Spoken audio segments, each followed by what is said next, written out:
It's Blake's Buzz Live. Buzz, buzz, buzz, buzz, buzz, buzz. It's Blake's Buzz Live. Buzz, buzz, buzz, buzz, buzz, buzz. It's Blake's Buzz Live. More, hate less, read comics. It's Blake's Buzz Live. Buzz, buzz, babies.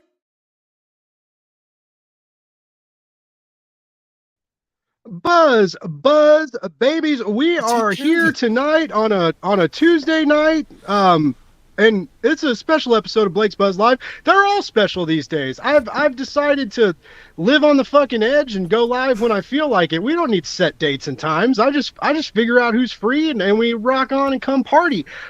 We have a great crew tonight. We are here to celebrate Band of Bards, a very hot, sleek, well manicured boutique indie publisher that I'm just very excited.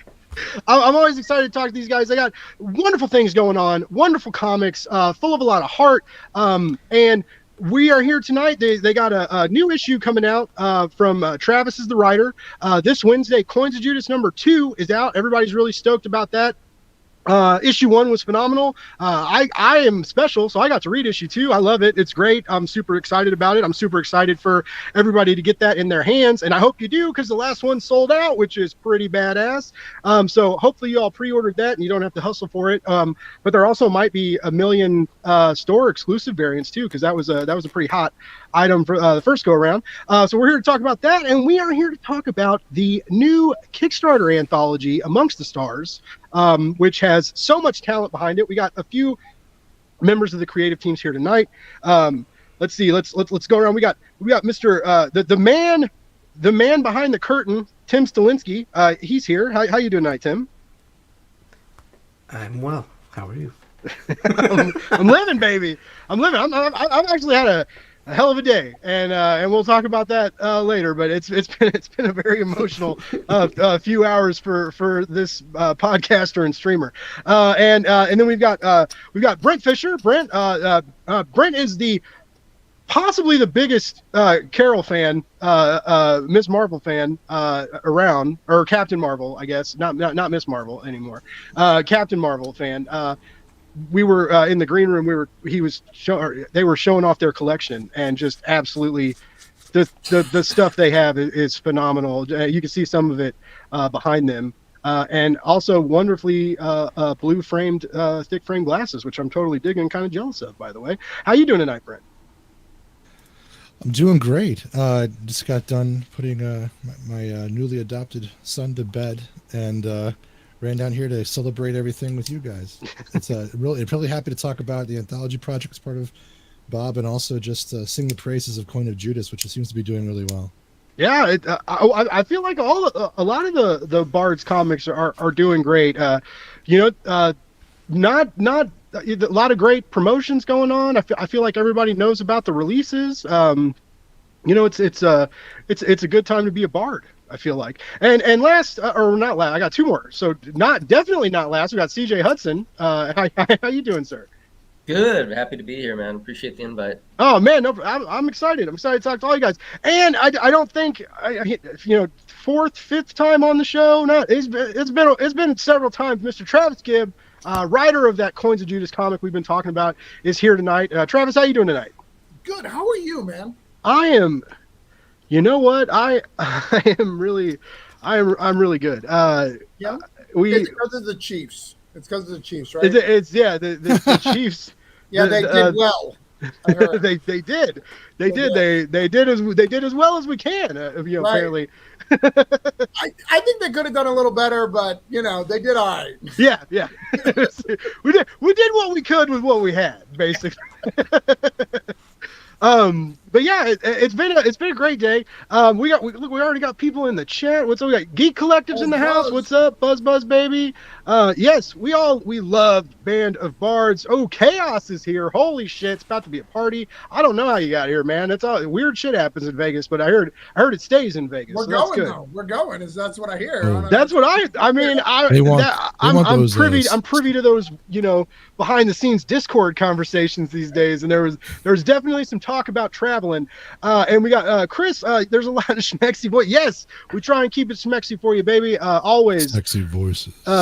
But yeah, like everybody, Deep thanks for and tuning in. sexy. Thanks for joining Blake's Buzz Live. To our beautiful cast and crew, who all of you are just like, let's just like round of applause for all of you for having a good Kickstarter, a good launch. You know, you're good places, ready to go, ready to power through it. We high goal, but definitely manageable. I don't see a problem with it. But you know, Kickstarter's fun, so it'll make you go like a Chiefs Super Bowl win. It'll take you to the fourth quarter and make you sweat. But I feel like you guys are gonna. I think it's gonna be good. I think it's gonna be good, especially after getting to check out a few of the pieces in this new anthology. I'm so excited for it, and you know, I'm also glad that you know Travis is here to talk about Coins of Judas, obviously, but you know, Travis is big on the is big on the Cthulhu anthologies as well, you know, and has these huge anthology projects that he curates and handles, and that have done very well on Kickstarter.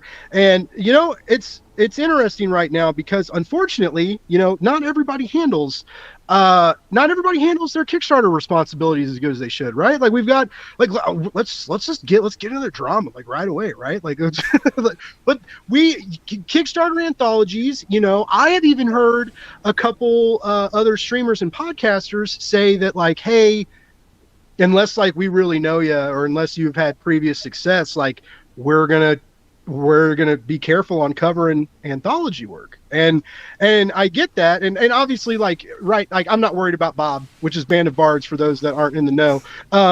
But with Band of Bards, like we've already got amongst us, or we've got the static. So I just made a joke about how I never remember the names of comics in a group chat earlier, but you guys have from the static like you can buy it. It's done. It's printed, ready to go. You can buy that. You can have it shipped to you. You know, and you probably have it shipped overseas if you want to pay out the ass for it. I'm sure they'll send it to you. But you know, so you guys have already shown like you're here to play, you're here to win, and you're here to stay, right? So you're very good about like keeping your staff happy, keeping your creatives happy, and keeping the public happy, which I think is really good. Travis has had several successes with anthologies. We've got, like I said, we've got the Cthulhu Invade stuff, and the Holiday Spirits recently just dropped its second volume, right? So like, you guys are shipping you're shipping the goods, you're making it happen. Like what? Tim made a joke earlier that it's you know, it's easy to run a publishing house unless you're an idiot, and so but what do y'all think?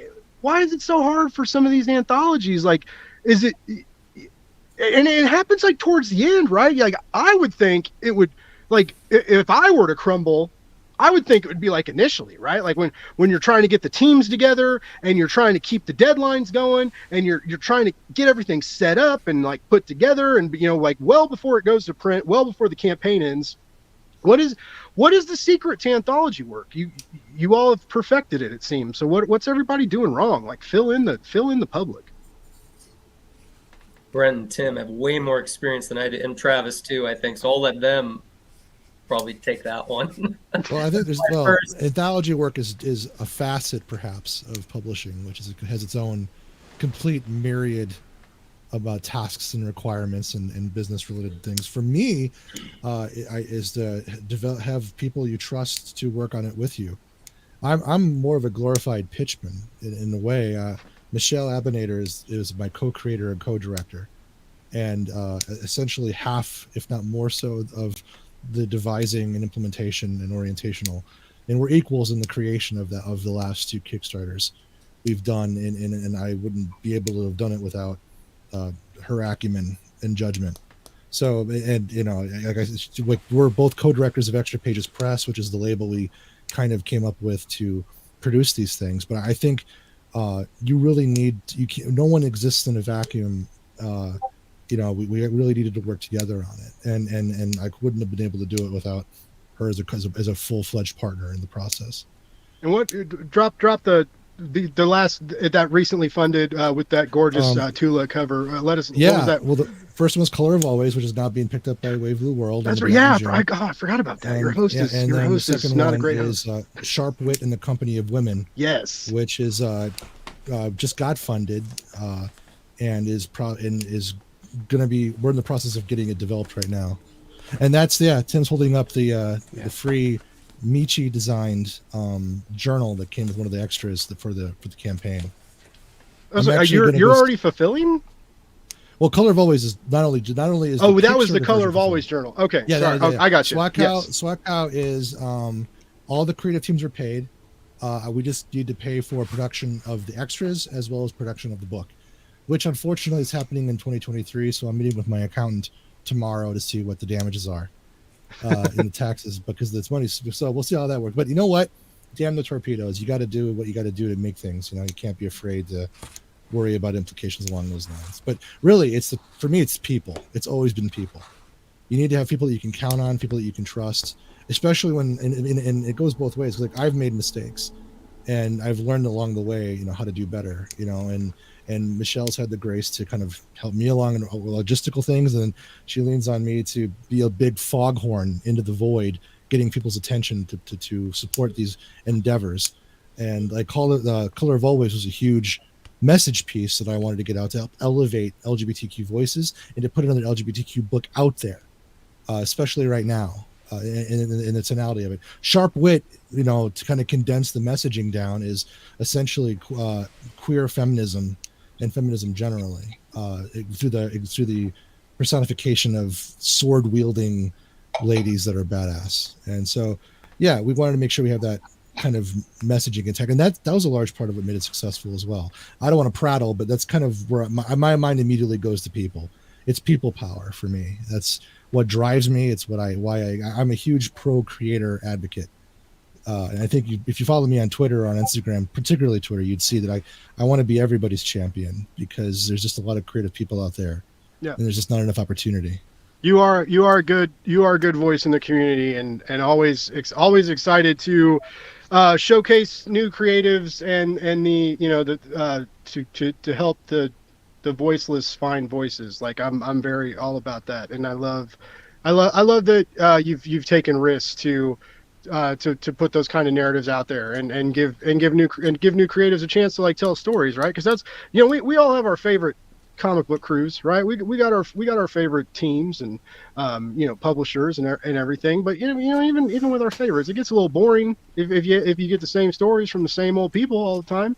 We gotta switch it up and make it weird and make it happen, make it pertinent, make it current, right? And that's I think that's very important. And Brent, I appreciate you being a champion of that kind of mentality and just helping curate new creatives and just man, you are so good at hyping people. I'm a pretty good hype machine, right? I call it how I see it, but you do a lot of the same. You're very good at hyping the people that you get to know and care about, and you have a good reputation and a good eye for character, right? So if you're shouting, nobody's perfect, but I try.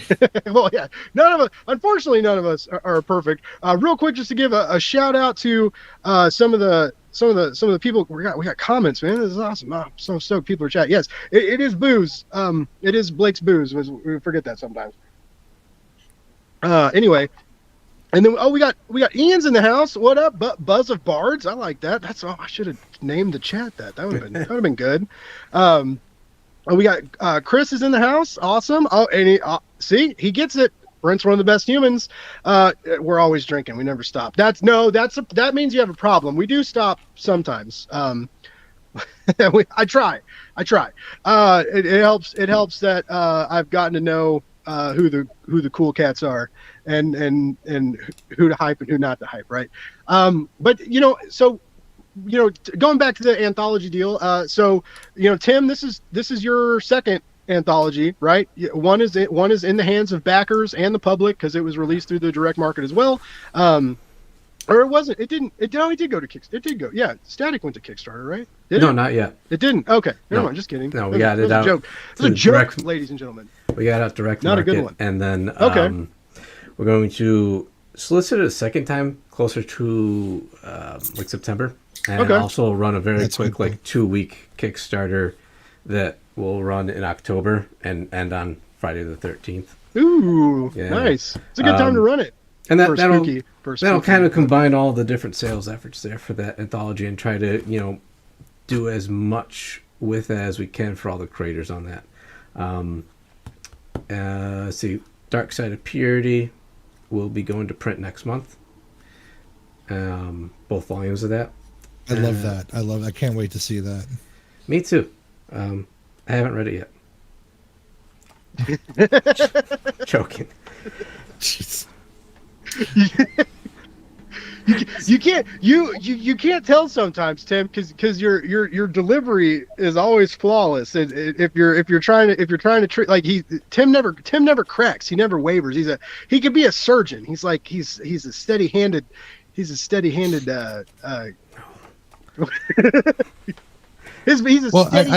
voiced. I want to kind of just speak up for Bob a little bit too, because one of the things I think I've always loved about it is using that as an example. I know from the static is kind of your stab into the horror method of mythos, but speaking holistically to your portfolio of work of what you'd solicit, your opening pitch, I think, as an organization institutionally was social justice, to kind of condense it down to its core. And from that other Kickstarter, which I believe was a form of feminists as a mission as well, especially in regards to the violence against women, they're both corporeal as well as systemic, and it's wonderful to see. And then to kind of have that discourse, especially through the lens of a narrative structure.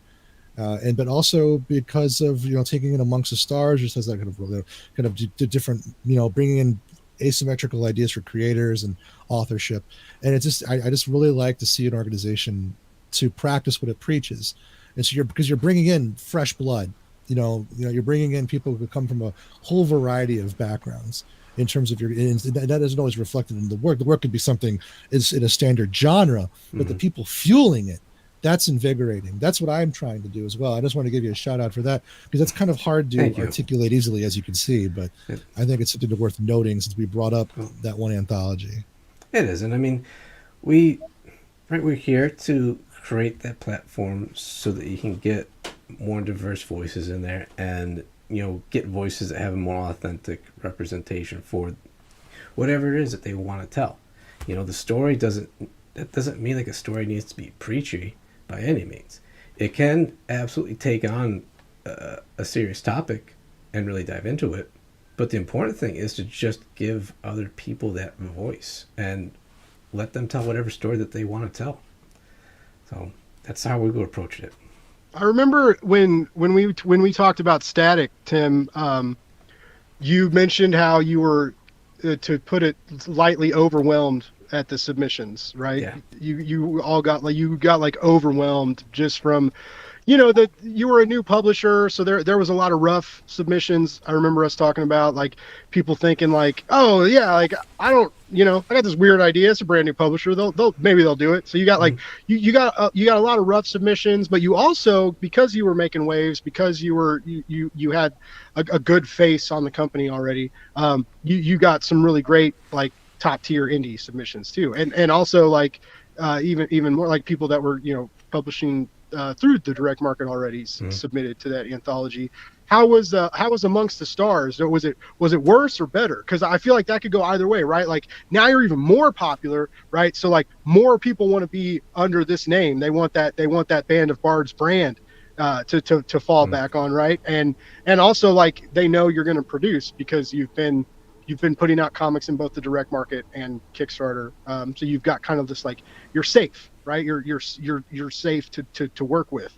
Was it overwhelming again, or did you maybe have like, were you more prepared for it this time for the amount of submissions you guys got? Like, well, first I want to say Coins of Judas was also one of those pitches that came in from the static, and we saw that there was much more story to be told there. Nice. And I'm very grateful that we were able to work with Travis and build the story that we have. That's cool. I didn't know that. I remember it went down. This is shit. This is not coming in my anthology at all. I'm not going to produce it. You know, we have Jared. He's going to work at DC. You need to. We've got a you- milestone initiative Right, submission. we can also, if you want to work a little harder, maybe we'll look at your little pitch. And I worked really hard. I basically did everything. I really didn't write it. I actually had Jared write the first issue. Just so I then rewrote it, and that's how Coins of Judas came to be. Wow, the real talk's coming out tonight. This is why you tune into Blake's Buzz, is for the comic drama. Well, go ahead, CJ. I would really like to see Tim. Jared write a mashup of like Mexican and Irish characters. Oh yeah. Like, Oh yeah. You know, you can really dive into a lot of different storylines that way. With just the way you got two cultures that are very heavily Catholic, but also have very heavy, pagan or native religious influences in there as well. Two people. Well, until I made this joke, I didn't realize the similarities between Coins of Judas and the Mexican sword book. I can't think of the name right now. Twin Blades. A lot of brothers and sister similarities. Yeah. Jared did not write my book, for the record. No, I've said that joke. But No, it's Jared is a great person. I'm very happy to know them. I'm glad to be associated. Yeah. And that's FYI, for those of you listening, we're talking about Jared Lujan, who's awesome. Again, he's also a good guy. Been on the show a few times, and has recently he's got an image book coming out. He's in an image anthology, and we don't really know what it is yet, but he's got a milestone something coming out from the Milestone Initiative. So he's gonna have two of the big three under his belt already, and he already has stuff out from Mad Cave, and it's super exciting to see what he's got going on in that wonderful brain of his. Super talented storyteller, really awesome dude, champion of indie comics. Can't say anything bad about him, and would never want to. And if you do, we need to talk later. No, I'm just kidding. But to steer you back to your actual original question, so CJ and Elise were the ones who put out the call for submissions and evaluated all those, and they had a lot of that work done, and then came to us with the ideas. I think CJ is probably the better one to speak about that part. Yeah, I mean, in terms of the genesis of how it happened, Elise Russell and I really wanted to do an anthology together, so we just kind of threw some ideas around in terms of what it could look like, what the genres would be. We settled on that mashup of romance and sci-fi, built a website, and then did an open call for submissions. The only individuals that were invited were Brent and the incredible Fellhound, because we knew that they would be very active as a set to other submissioners to identify that, oh wow, we have some serious talent right here already. We of course want to get people in, and we received 140 submissions, which was pretty sizable. And it's like a bell-shaped curve. I think this was further on the right-hand side, though, in terms of there was a lot of talented submissions. There was very few terrible ones. There was a lot of really good ones, and there was some incredible ones that are in the anthology, and some that didn't make it in, because with an anthology, you have to not only focus on what's good, but what complements everything else in the anthology too. In my opinion, this is my first one. No, it's 100% true. That's how Elise and I thought about it.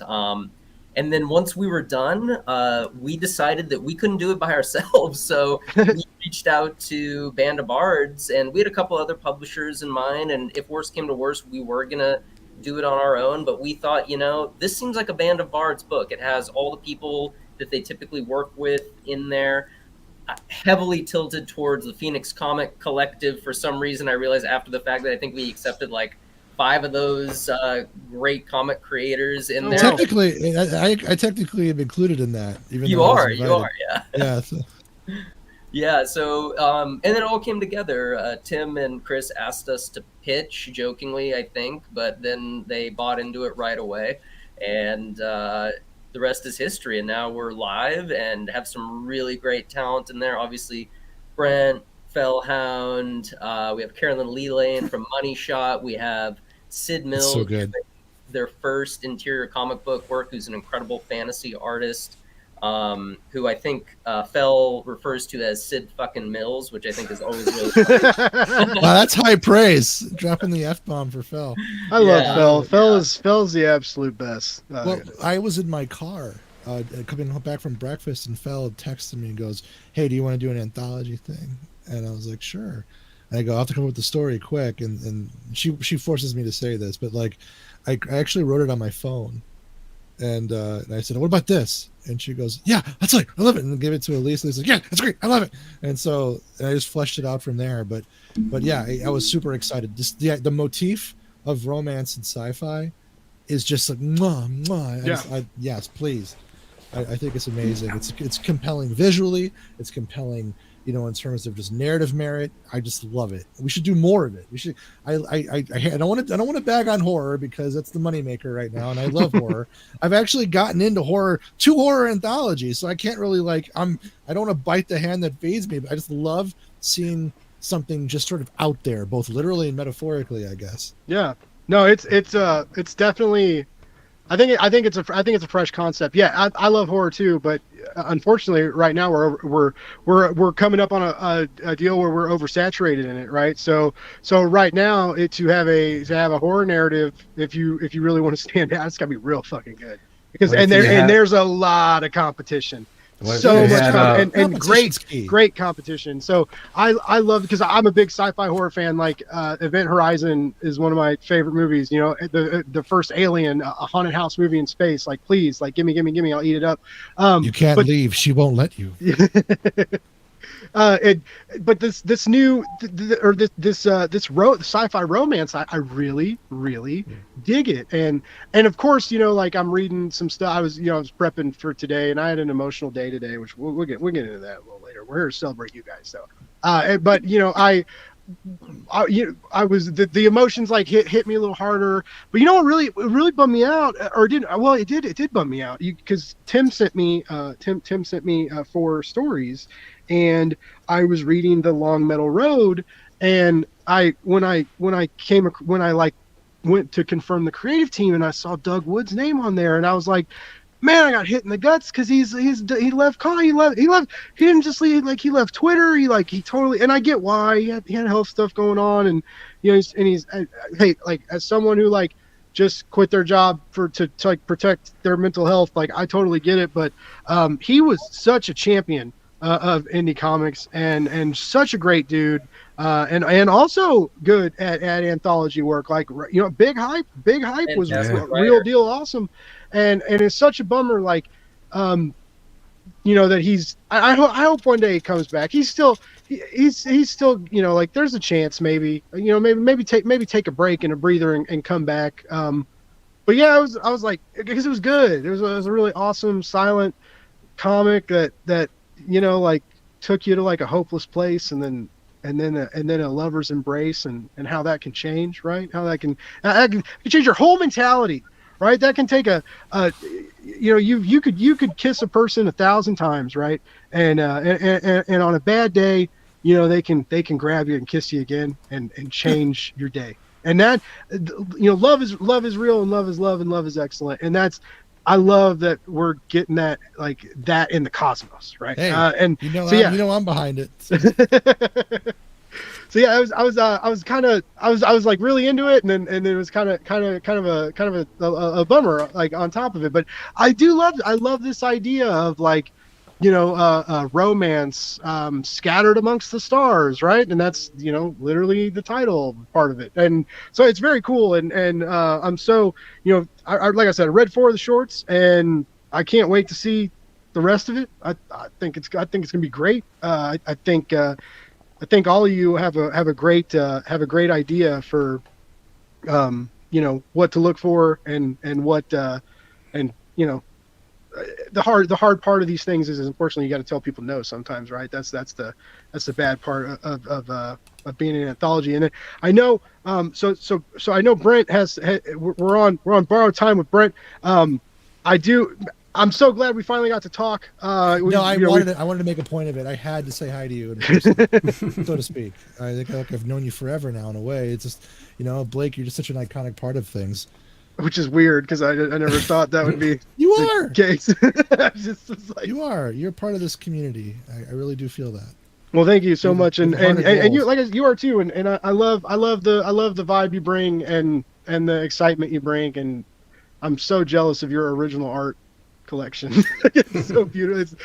It's so. You want me to do like the 180 real Yeah, quick? dude, show them real quick. Hold on, how do I make you big? Hold on, I can make you big somehow.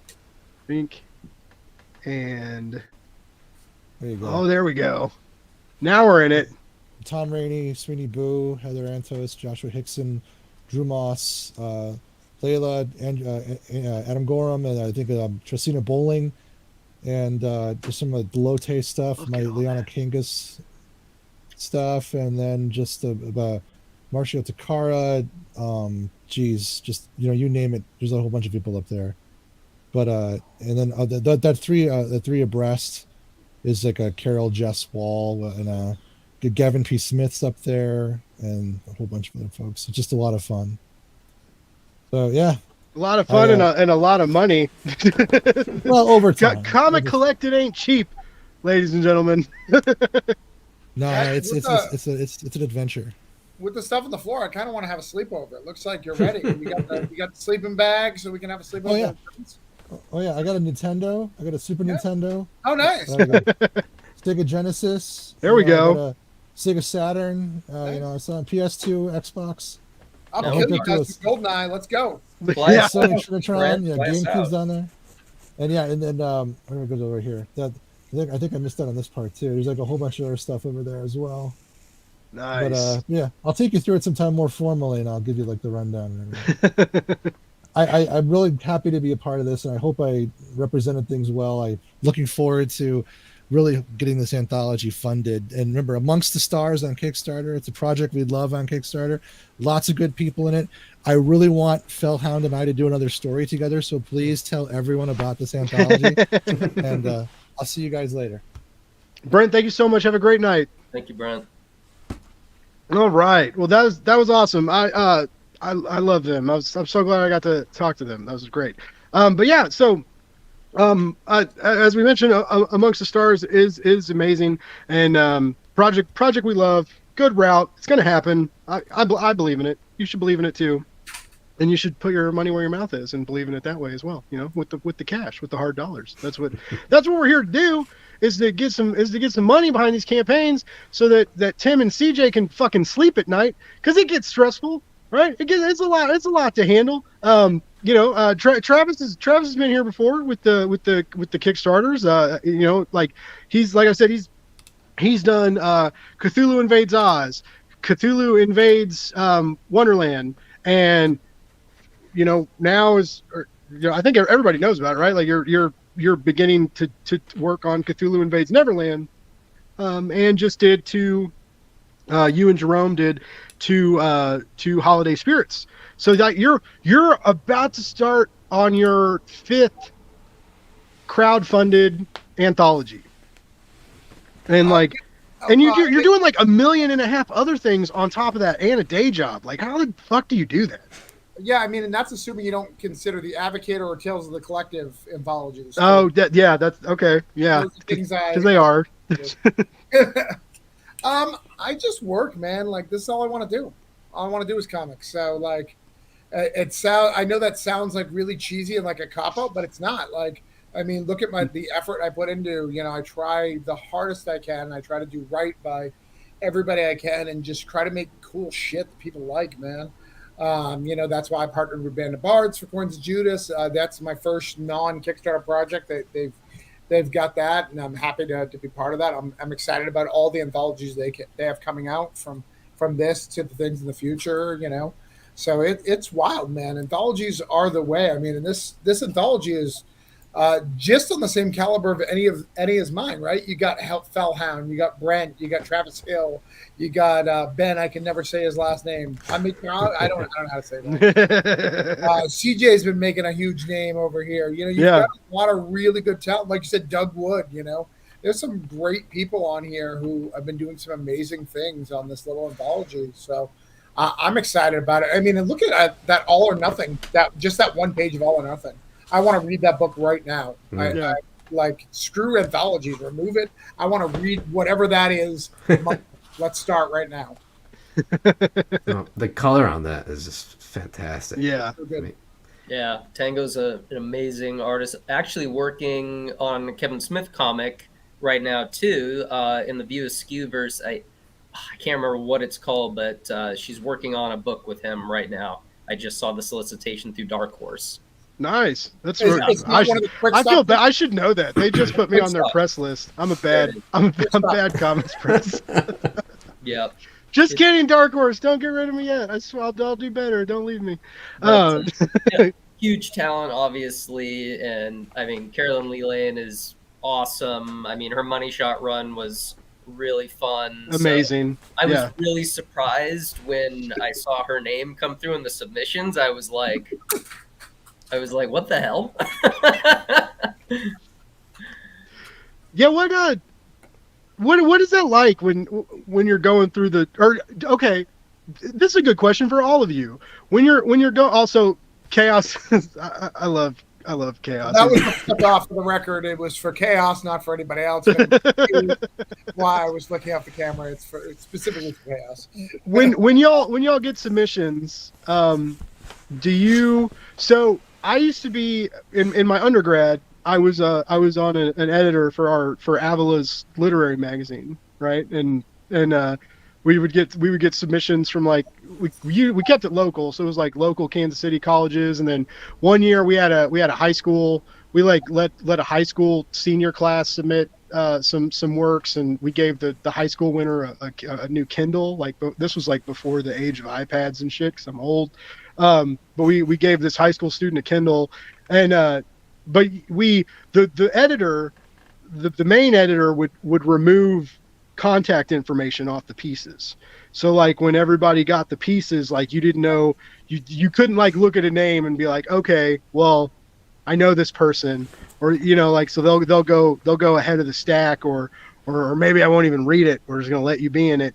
Do you guys do that for these anthologies? Do you when your readers are looking at stuff, or do you try to not look at the name and look at the content first? I mean, we didn't. We knew who the people were, but I didn't know Carolyn's writing partner, Rachel.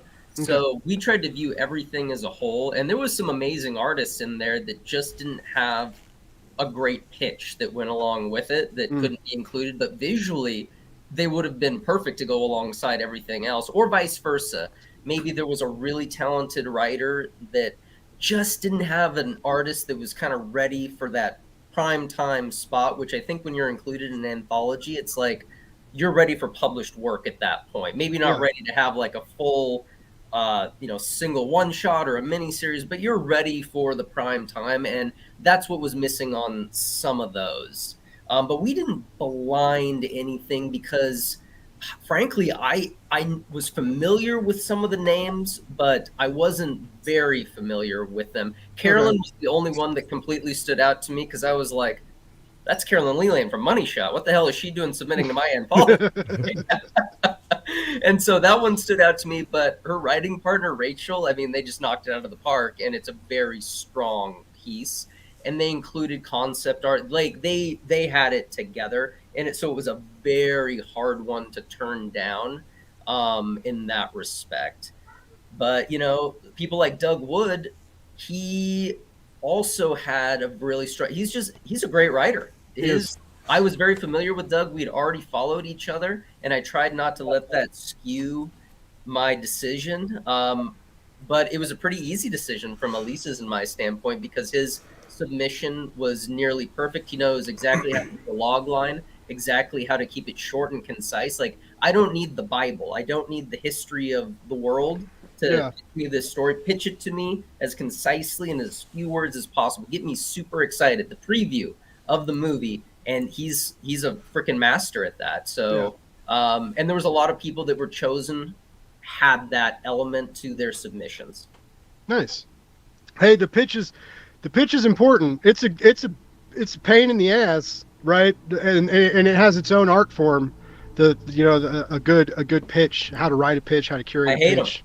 I'm not Yeah. very good. I just No one- slide Tim's yeah, no one DMs likes them. now, and I say, you guys are going to publish this, right? And that's Yeah. how I kind of do it now. Even people that are good at writing pitches, I think, hate them because it's like you gotta remove so many, important elements of your narrative, and just give, like, you don't even get the meat and potatoes really. You just get the meat.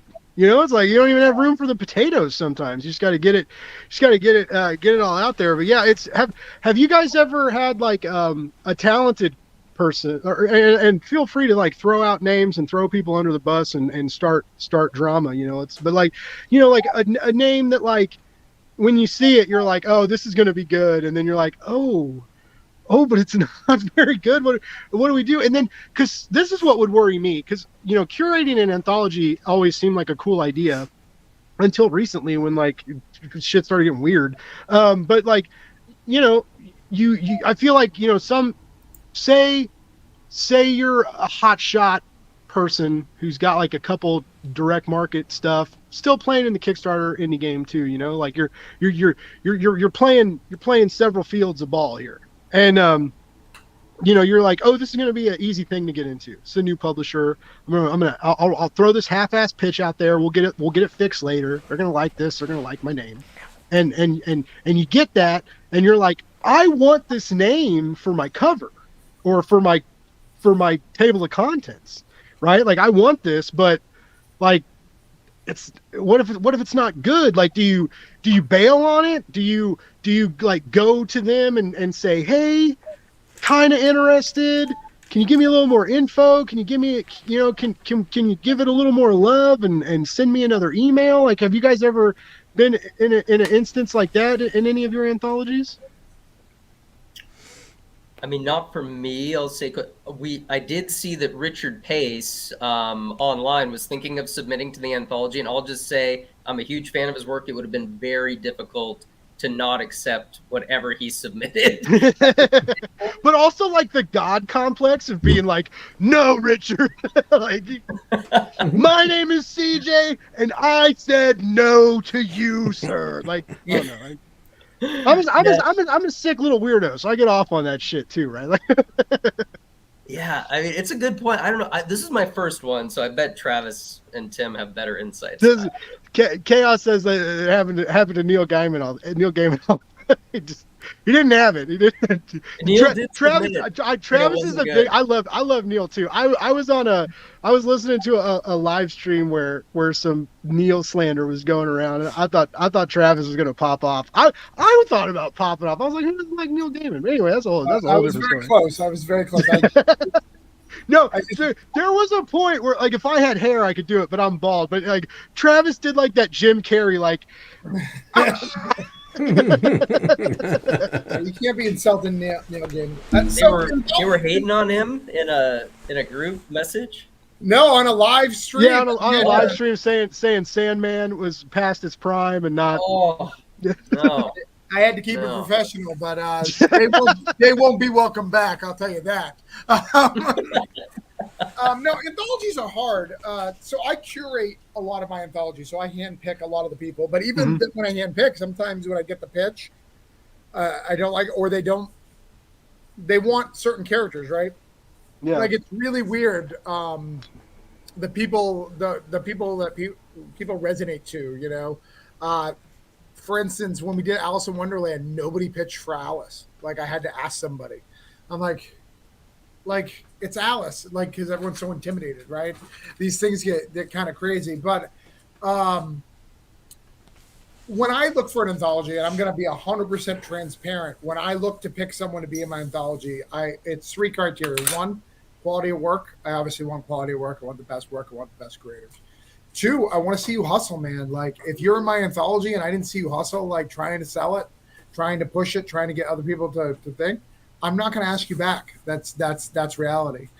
And 3, I'll be honest, it's maintaining relationships. So sometimes there's people who I want to maintain relationships with that I can't partner with on the regular. So the anthology is a great way that both of us can maintain relationship and have a reason to talk about something that aligns us. Because in this field, it's so easy to just part ways, because you're just going in so many different directions. So anthologies are really good to keep things going. I asked a gentleman who's in the chat to come on my anthology, and he said he was too good for me. I'm not going to tell you who it is, but he is in the chat right now. He thought he was too good for me. Oh, Is that it? just someone. He sent me a message and said, "I'm too good for your anthology." And I thought he was really talented, but he's just too good for me. That's where I'm at this stage of my game. People now put a target on my head. Alan, thank you for tuning in, by the way, or he wants no relationship with Darby. I want no relationship with John. And then it looks like Geek Collective had to do that with the cover recently. Amazing artist, but didn't manage to rate. Yeah, I do think it's important that, camaraderie and how, Travis, you accumulate a lot of good people on your side, and you guys all go to bat for each other, and I really love that. And that's just you. As the more I get to know you, like you're very much like, if you will fight for the people you love and respect, and you'll fight to the death for them, even if you're like tired and haven't slept for 3 days and you got family shit going on, and Duncan was out of whatever you wanted when you went there at 6 o'clock in the morning. You'll still like find the energy to like fight for the people you love, and I love that about you. But it does make sense, like when you're working on comics, because it's such a collaborative effort, right? It's a team, it's team mentality, right? Not everybody's not everybody's Jeff Lemire, right? Or Daniel Warren Johnson, or even Daniel Warren Johnson uses Spicer for his colors, so that was a bad analogy. Like, I fucked that up already. So there are some people that can do it all, but even then you have an editor. So again, this is all I'm just like spiraling down the toilet drain here. But anyways, I like that idea of like, you can be hot shit. You can be built like a brick shit house, right? Everything can be going for you. But like, if we don't work together, well, like, I don't want to work with you. And that's not being a dick, right? That's like, comic making is stressful enough, especially when you take it to Kickstarter and crowdfunding, and it stresses you out even more. And then you're watching these numbers change and fluctuate as backers, cancel, or someone will buy a sketch and then realize they can't afford it. And then you're $150 back when they cancel that sketch or whatever, all these things can change during a Kickstarter. That adds to the stress. And on top of that, like, if you don't get along with your people, that's going to be that's going to add a lot. God damn it! I joked around because I guess I'll go ahead and say it, because we're at well, first of all, we're at the midpoint. So before we get into this, John, I do have to say, well, oh shit, it's 48 minutes. Wow. Okay. Time flies when you're having fun. Real quick, if you have a Kickstarter going on, Geek Collective sponsors my podcast and live stream, right? So if you are Geek Collective and Gemini Comic Supply, if you need those Gemini mailers, and guess what, people, you need Gemini mailers, all right? Ship quality items to your backers, and to keep those items quality, to keep them pristine, to keep those corners from getting dinged, ship them in a Gemini mailer. And guess what? If you want a Gemini mailer, you can order them and get 10% off your order by using Geek Collective 10, Geek Collective 10, get you 10% off. You can't combine it with any other promotion, but that'll get you 10% off on any size order. You can use that code whenever you want. I think that's really awesome. I think that, a lot of Kickstarter creatives watch my show, so if you haven't ordered Gemini mailers yet, you save a few bucks. I just want to throw that out there. Second deal, thank you, I knew I was all right. Thank you, everybody, for today from me. I needed help, and you helped me, and I appreciate that. Like, from the whole bottom of my guts, like, thank you for showing up and helping me. And I was really scared to do that today. I thought, like, I didn't have the right, and I thought it wasn't cool. But I've been really scared because I like tonight I'm having to use my tablet to live stream and it works okay. But I have a I have a MacBook from 2013 and I've live streamed from it a couple times and it gets like meteor rocket fucking hot, right? Like and I've been really, I didn't know how long it was gonna last. I didn't know what was gonna happen and I asked for help today and so many of you showed up to help me and said really really nice things today and like I can't I can't thank you all enough for what you've done for me, and this isn't the first time the community has showed up to help me. So like I really fucking love all you guys, and I really I love doing this. I love this so much. Like I get stressed out, I get aggravated sometimes, but like I love talking comic books and I love talking indie comics and seeing what crazy things you all come up with, and I get excited with you and I get excited to help to help your voice get if my platform gets you 2 more backers or 5 more backers or more, like that's an honor to me. Like I'm so happy to be there to help. And anyway, I've been having a rough couple months, and it's gotten weird over the last couple weeks. I think everybody knows, like I'm unemployed and I don't really know what's gonna happen now. And you guys showed up today, and man, just like blew my fucking mind, man. Like, and thank you all so much. Sorry, but like. You're good, man.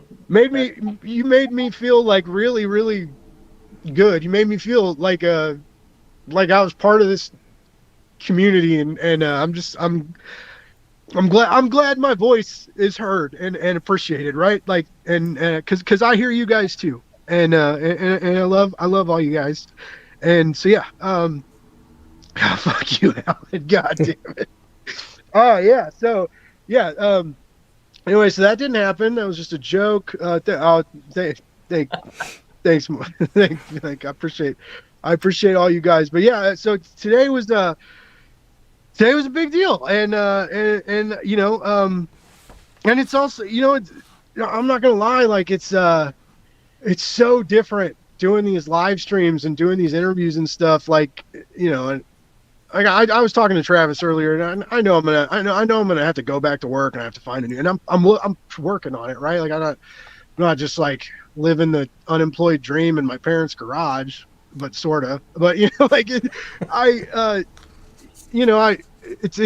a different time, and though there's like a new stress, of like the fear of the unknown and thinking about finances and stuff, like I've lost that stress of like this dehumanizing place that I got stuck in, that I thought that I couldn't leave, and it was hurting. It was hurting Blake's Buzz. It made me, when I got off at night, it made me not want to do anything. It made me not want to read. It made me not, it made me just want to just go to sleep, and like it was exhausting and it was hurtful and it wasn't good for me, and it was a weird place that I had to get out of, and but there's got to be stuff better for all of us, right? Like when you get into those dark places, it's hard to get out, and it's harder for some of us than others, because of our various mental states and things that we're dealing with. But this community makes things so much easier. It makes that light at the end of the tunnel so much brighter. It makes that climb to that bright spot so much easier. And like for real, like I'll never be able to say it right or say it enough or but I appreciate all of you, and like thank you for coming to bat for me today. Like I'll remember that forever, forever and ever and ever. So yeah. Anyways, Coins of Judas, right? That's coming out this Wednesday, and that's going to be a really awesome comic book. Well, hold on. Let's pause for a minute. We're not going to talk about your stuff. I'm going to let you have your pass, but you haven't even shown this beautiful Kickstarter. Can we show it, Blake? Well, that's no. I don't think it's. How about this? How about this? I will show it. Yeah, if one of you can share a screen? I can do it. I can do it. Do I have to give you permission? Yes, it'll come up in just a second. See the bottom? Oh, awesome. Thank you, Travis. You're welcome. This is why I'm a professional. All right, here we go. Oh, there we go. So this is the book that Blake is crying about. So everyone says this is beautiful. It's because this beautiful book is in the world. It's full of feels. Sometimes you just need love. And love is what this anthology is all about, from what I understand from CJ. And this love Blake felt and he's so overwhelmed he just spewed for a few minutes about how much he loved it. Everything you were talking about today was just about this, right? Yeah. Okay. Yeah. CJ, do you want to go over it and I can keep scrolling for you? Yeah, absolutely. So this is an image directly from Sid Mills and my collaboration on there. We did a little curator collaboration. I decided that I'd throw in a story as well. And if you want to keep scrolling, we got the covers here. We got one from Rio Burton. We got one from Terry Suska. Carolyn Leland did a cover. And then, of course, we have a cosplay cover by Anamia, and very lovely. We had a couple options to go through, but I think we picked the right one. Don't you agree, Tim? It's good. Yes. Yeah. Oh, and I like the idea of you can get your own cover too, your own exclusive to you cover tier, which is amazing. Yeah, it came with 3 photo options, right? So we picked the one that we felt was best out of the 3 for the cover, and those other 2 are still there that we could purchase from Mia and to use. And we thought, why not just offer something for the most diehard Anamia collector, that you can have a one-off, absolutely unique Anamia cover for yourself, and you would be the only person in the world and the universe to own that cover. So that's up there. Obviously, it's a big hitter of a reward because for one thing, we got to buy the extra rights to the pictures, so part of that's factored in there. But I mean, how many people can say that they are the sole collector to have a cover with her in it that nobody else in the world would have? How did you get partnered with her specifically? We asked. Nice. I mean, interesting. Tell me more. Sometimes you just gotta send an email, right? And cross your fingers and hope that it doesn't go to spam. And also, man, I hope somebody replies. But no, Mia's fantastic. She was amazing to work with. Incredibly professional. We needed a quick turnaround on it, and it was no problem at all. She's amazing.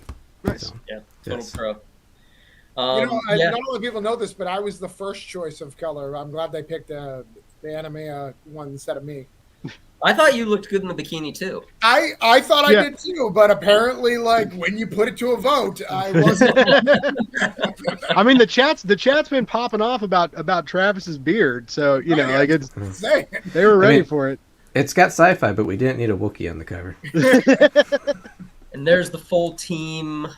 So, I mean, really a lot of good talent in here. And some people that I wasn't familiar with, and then went and looked at the portfolios of the artists, and I was like, holy crap. And the pitches from the writers spoke for themselves. It was incredible. Really good stuff. And there was a lot, like I said, of other really good talented teams that we just couldn't include because we didn't have the space, or it wasn't as complimentary as some of these other stories. But we definitely went through rounds where we did an initial cutoff, and then we did semifinalists, finalists, and then our final selections.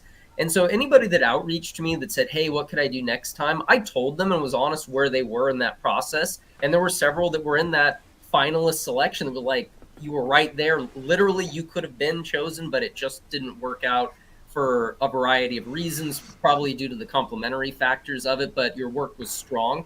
So I do advise people if there are curators or publishers willing to provide feedback, take them up on it and see what you could have done differently next time around. Because sometimes it can be just a little bit of a tweak. Sometimes it was just that the pitch was so fucking long that I was like, I don't even know what the hell this is. Like I'm reading novel here. Did you guys not put a word limit on there? Because I remember for the static there was like a 300. Was it Tim like a 300 word? Something like that, yeah. Yeah. 300 or 500. Tim was like, we want to hear you talk, but we also want to hear you shut the fuck up so we can make a decision. Yeah. Some were like reading War and Peace. It was really long. Here's my 12-page pitch, 4-page script analysis, and no art yet, but I drew some layouts, stick figure layouts. No, it's kind of like when family comes to visit. You say thanks for visiting, thanks for leaving. Yeah, like wrap it up. Real quick, Alan, thank you so much, and thank you for today. I really appreciate you. And I've been waiting to pop that up. That's good. That's true.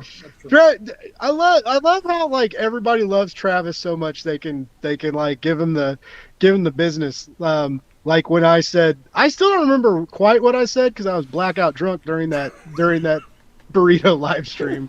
But I said something about Travis just makes a lot of comics. The big question here, CJ, and this may be a contract thing, maybe we shouldn't talk about it on air.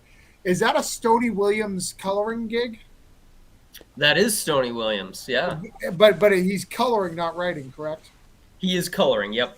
Right. For your piece, CJ? No, he's coloring for Damien Becton's piece. Oh, nice. He was a Man Cave talent show, right? Also a very talented writer. Yeah. Knows how to pitch. He's money. Like he's very... Cool. Yeah, he's doing some cool stuff. He's also on Kickstarter with a new sci-fi series. Yeah, and it's second issue now. Yeah. He's trying to wrap that up, which there may be a Damien Becton comic coming from Band of Bards later, but we haven't made the official announcement of the title. Nice. But you should go back his Kickstarter. And there's Tango's story, Vitali. That Vitali piece is fucking so good. Oh my god, that like I mentioned like being emotional today, and when I read that, I was just like, you know, when he emailed us outside of the submission process, and he said, "Hey guys, I see you're open for submissions. I have a complete 10-page story here, and I think it fits well within your genre. It's all done."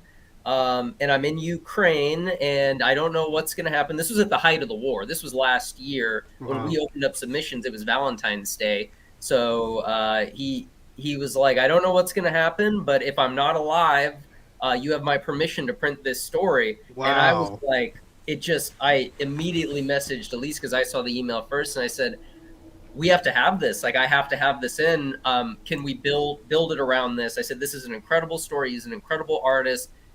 He has his own story to tell. And I said, I just don't think I can live without having this story. It's so good. Yeah. And she said, oh, absolutely. It's amazing. And so we outreached him, and I said, dude, just keep it quiet, but you're in. You're our first one to be accepted. And he was super happy. And obviously he's doing well. He's doing good, as can be expected. And he's a great guy. Yeah, that was a great piece. What a talent. I got to use that Ukraine's at a war thing next time I pitch. I'm going to do it. Yeah, absolutely. Next time I pitch, I'll be like, hey, guys, if you don't take me, Ukraine's in a war. They're doing it in Florida. Yeah, it's probably not going to affect me, but, like, just in case, you know? Dude, I know. A lot of people don't know, but we call Florida the second front line of whatever is going down in not just Ukraine, but the world. Like it's Have you seen? We have. Have you seen who's here? Who lives here a lot? And who's running certain parties? Like things aren't good in Florida. Yeah. Like, a woman got ate by a gator the other night. Right, a woman got ate by. Things are rough. Please take me in your submission. I would have gone into Tales from the Static if I would have pitched like that. But yeah, great story. It would have been hilarious if he bullshitted me and he wasn't in Ukraine. That would have been another added element. But yeah, there's that. There's Travis's story, another great writer, part of that Phoenix Comics Collective. Damian Becton. This was good too. You guys sent me that. That's a real great 4-pager. Yeah, really fun story. Great So- art. Prequel to Worlds Away. Yes, it is a prequel to Worlds Away. So if you're a Worlds Away fan, Oh wow. get into this and you'll like it. Yeah, Implantation, Lady Tiger. Katie Brown's. I love Katie. She's she works with Rumination. Rumination. Yeah. It's one of my favorite comics. When I launched Blake's Buzz, the blog, before the podcast, before the live streaming or anything, like when I had the Blake's Buzz review blog, they reached out to me and sent me this comic, and I was like, what? This is amazing. And then I was like, who's publishing this? And they were like, we are. And I was like, what? It blew my mind that it was on Kickstarter, because it felt like a direct market piece, and it still does. Six issues Beautiful. into it, volume 1's done. They're going to do a trade, and I love that comic so much. Katie's awesome. Yeah, it's beautiful. And then here's Ben Humanix comic, and for anybody that hasn't read Brody Can't Be Broken, it's awesome.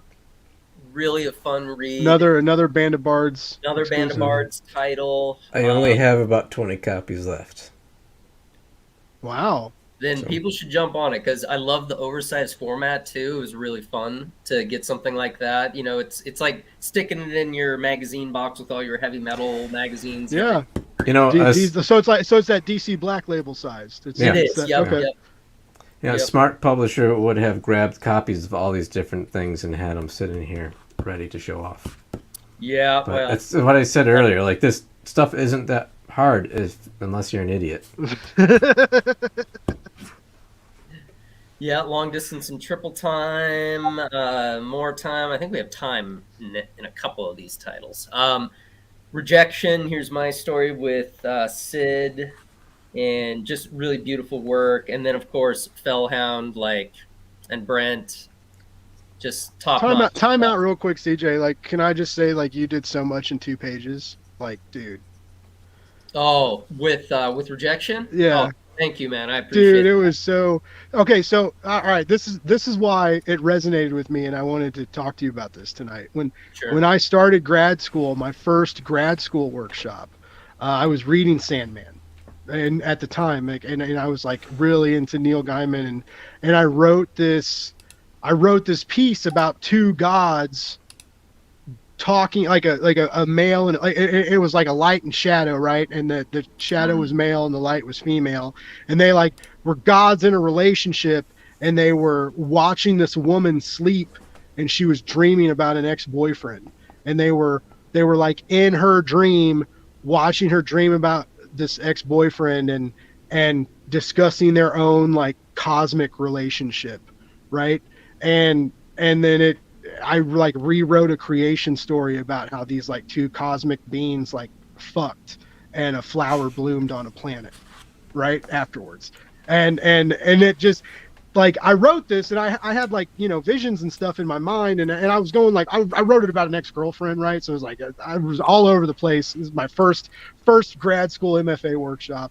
But when I saw those 2 cosmic beings wrapped around each other, and one is darker cosmic shadow starlight, and one is burning sun fire, right? I was whoa, small fucking world, right? And it's it was very, very different, but also shared some vibes, and so that just that really sung to me. And I wrote fucking 17 pages of trying to be Neil Gaiman, and real lofty, dreamlike language, which didn't really work, right? Because it's let gods talk like normal people, because they evolve too.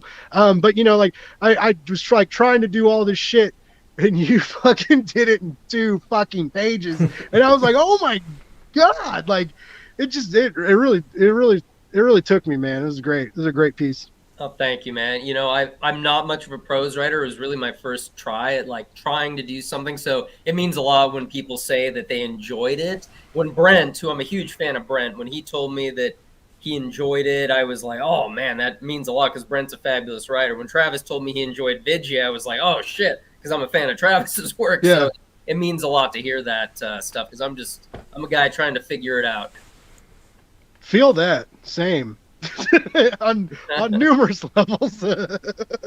And this is Siegfried, who's just, if anybody saw the concept art Wow, that's beautiful. that Sig released, it's just absolutely like boggles the mind. Like it looks like he could be working for some European publication. He has that style of art, and just really awesome. And There's that Doug Wood piece below. yeah, it. there's Doug's piece, Long Metal Road, also killer art.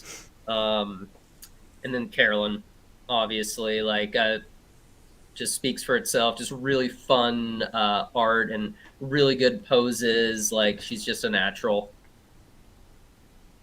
And then Yeah, we got I'm all- really excited for this all the anthology. awards.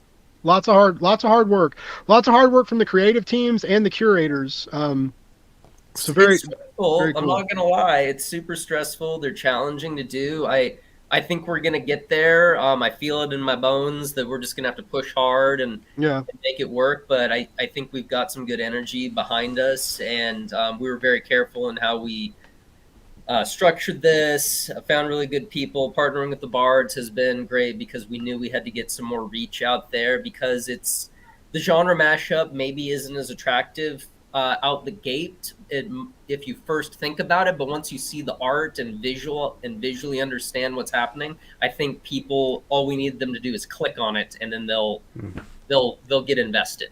Yeah, I don't know how you could like scroll through this campaign page and be a fan of sci-fi and not want to give this money. You know, we're also the first publisher to have Wham stands, so there's that. There it is. Yeah. Which I love the video that Matt gave us of him printing those out. It's like so cool to watch the 3D printer in action.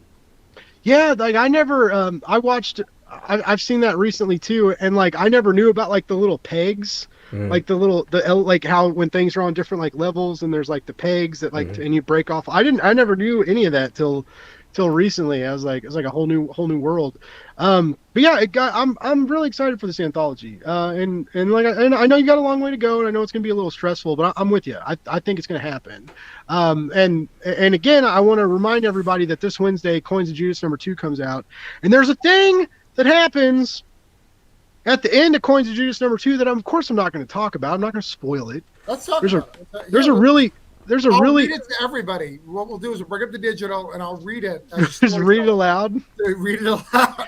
Do you remember the I'll add sound effects too to help. Did you guys ever listen to the Kevin Smith podcast, the Hollywood Babylon, when they did like the Green Hornet read-alongs with like people in the audience and like brought them up on stage, and they like all read like these random like audience attendees like read like the comic scripts, and Ralph would be the narrator. I always wanted to do that.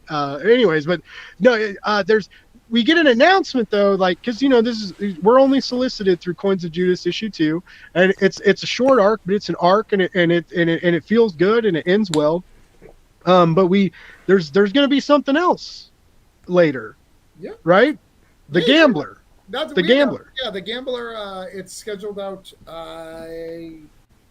October, September, October. Now, is this the one that you're going to take to crowdfunding? No. Well, yes and no. Okay. So what the plan is we're gonna do another 2.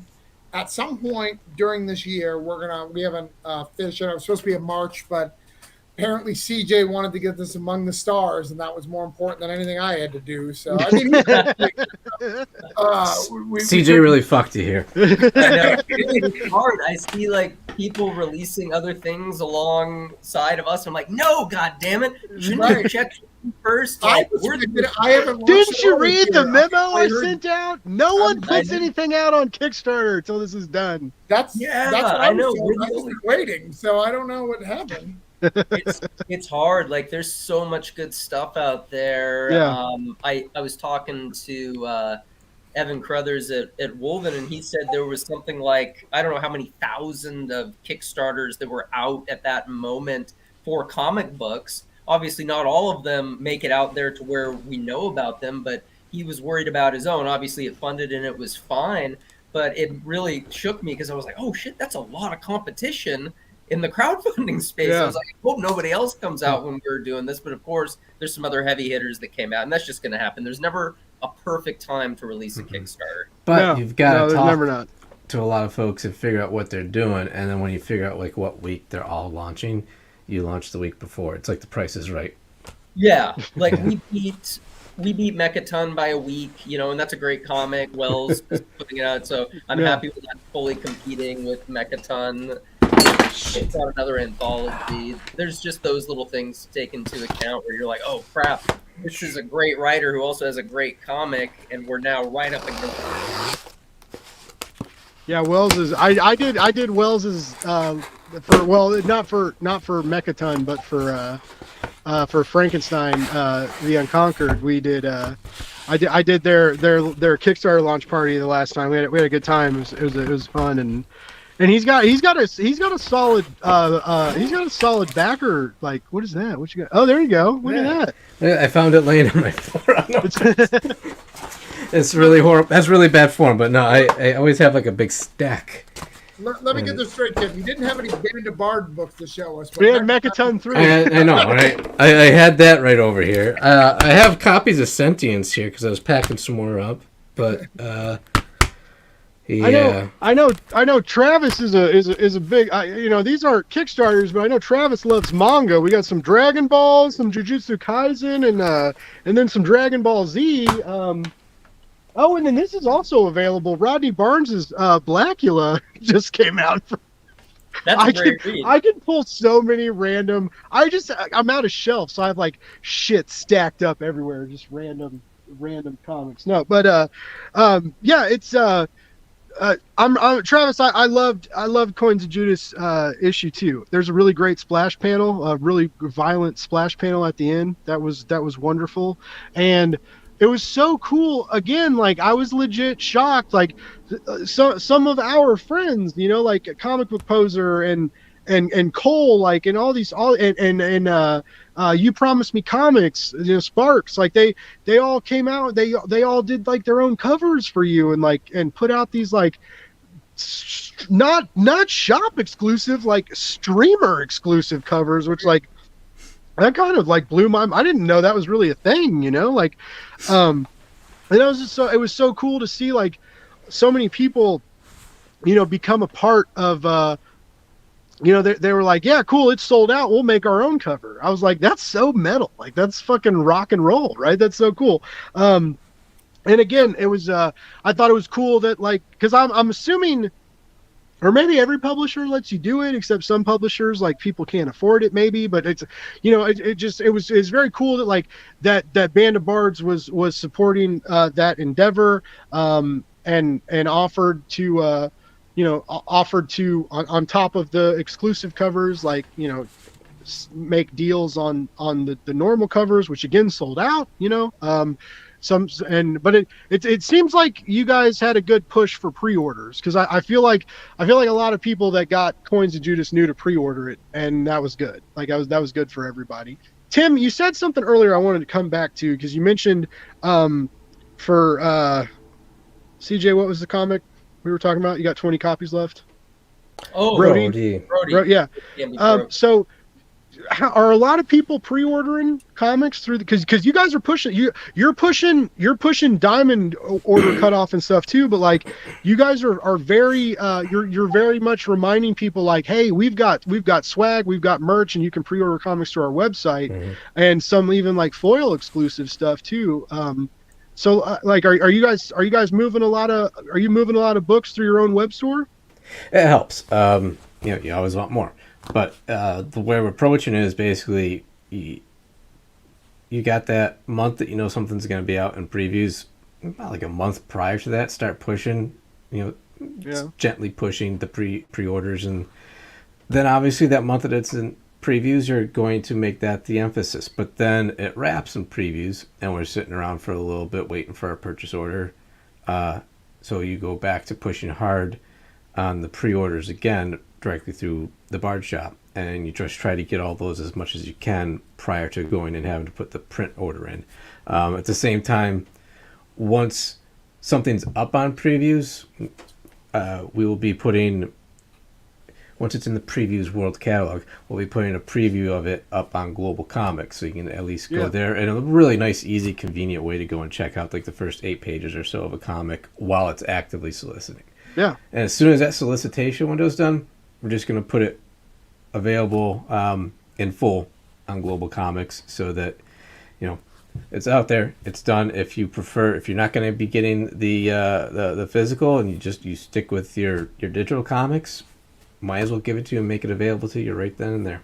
Very cool. I like that. Especially now. Like, I mean, I know it's like hit and miss for a lot of people, but like, I've been a big fan of Comixology, and it's such a bummer to see what's going on with that outlet right now. It's legit sad. And you know, I finally did cancel. I canceled all my subscriptions because you know, like we mentioned earlier, I'm unemployed and poor. And but like I was like, that was still like, I was like, man, because I use that a lot. Like, I was using the same thing with Global Comics. Like, you know, AWA, I love their comics, but like with AWA, like on their press list, you know, if they send out, there's like, here's issue 5 of something, and it was like, oh, I'd like to read that, and I could hop on Global because Global has all the AWA backlog stuff, and it was like, it was really nice to be same with heavy metal. Like, they have a huge heavy metal library. It's like the if you're into heavy metal comics, like the cost of subscription for Global Comics pays for itself.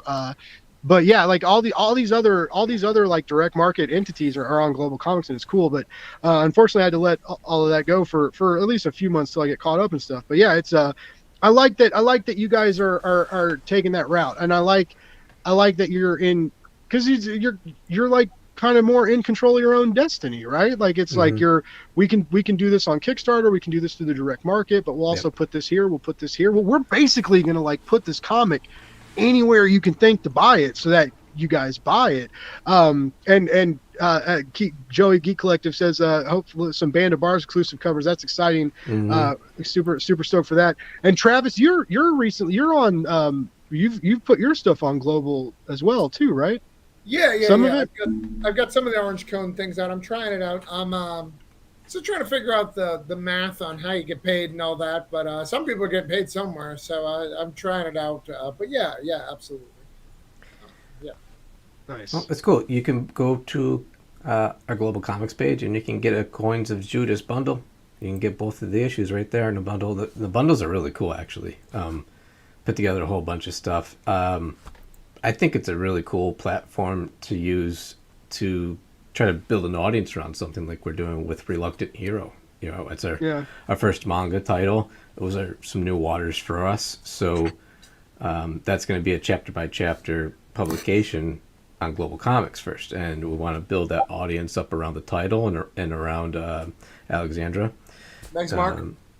Mark, thanks for joining the chat, and thanks for reading Coins of Judas. Yeah, hey, if whether you read it digitally, physically, ethereally, what other ways are to read something? I don't know, spiritually, something. You know, just like we're just happy you're reading them, you know, and not pirating them.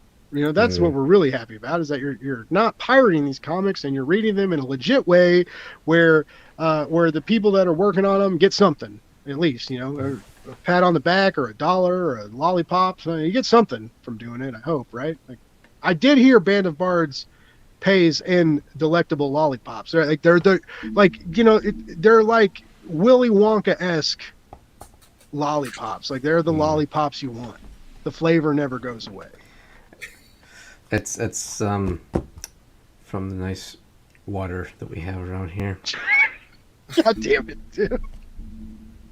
Hey, we've never set our river on fire, so suck it, Cleveland. Or you know, detonated trains, and you know, put the toxic the carbon, or the vinyl carbon or whatever's. Hey, sorry, Ohio. Give us time. Yeah, we'll do it. We'll all do it. We'll all get there eventually. But no, I'd like to answer a couple of your questions, Blake, because you asked me 2 questions and then you never let me answer either of them. I'm good at that. Yeah, that makes sense. About the Kickstarter for Coins of Judas, how that's going to work. Yes. And podcast getting exclusive coverage. I can answer either one. I can answer neither. I'm just giving you some options. No, you answer both. It's your time. I mean, I don't have to. No, I want you to. so I the just get plan like, for I see butterflies and I chase after them. one of the things that I know as a creator that I'm really good at the Kickstarter market. Like, I'm not trying to be egotistical. I'm not trying to, like, I understand that market. I'm really good at funding things with Kickstarter. So when I first pitched Coins of Judas, one of the plans from the beginning was, let's get this on Kickstarter, but let's do it the reverse order. Let's get it after the direct market. Let's let Band of Bards have it in the direct market first, and then we'll hit that Kickstarter audience too. That helps, make sure the book's profitable, because it's hard to make these things profitable. You may not know. So this helps to make it profitable. This helps to get us a fan base. So what our goal is we're going to take 1 through 4. So part one and two, put them together, do a nice trade paperback later in the year. It'll be an exclusive cover for the Kickstarter audience as a graphic novel. We'll probably sell the singles on there as well, that you can get. And then the trade will come out later for the direct market. So we'll do the opposite for the trade. The Kickstarter will get the trade first, and vice versa. And this way, the Kickstarter audience doesn't have to get missed out. We can do both, and we can do cool things like we've been really wanting to give people some coins. People really want these coins. Like the actual coins? Yeah, that'd be cool. Yeah, actual coins. We can do some other really cool stuff. We've done all these exclusive covers. This is a way to maybe throw those in like a collector's kit. One of the things that I like that Band of Bards has been doing is you can read, I don't know if you guys know this, but on their website, and I think even on this Kickstarter, you can back and get everything. Is it for a year subscription? You can I thought that was cool. Yeah, there's digital full Bard, so that's like a lower cost one where you can get a bunch of digital comics, pretty much everything that we have published to date as of like whenever we fulfill. There's Bob Comics for Life, which is a lifetime subscription to all of our digital comics. So $250, and you're going to get all those, and it's just more and more comics coming into that every month. Yeah. So that was so when we did Coins of Judas, we decided that was going to be a thing, make a nice little trade for everybody, kind of get it.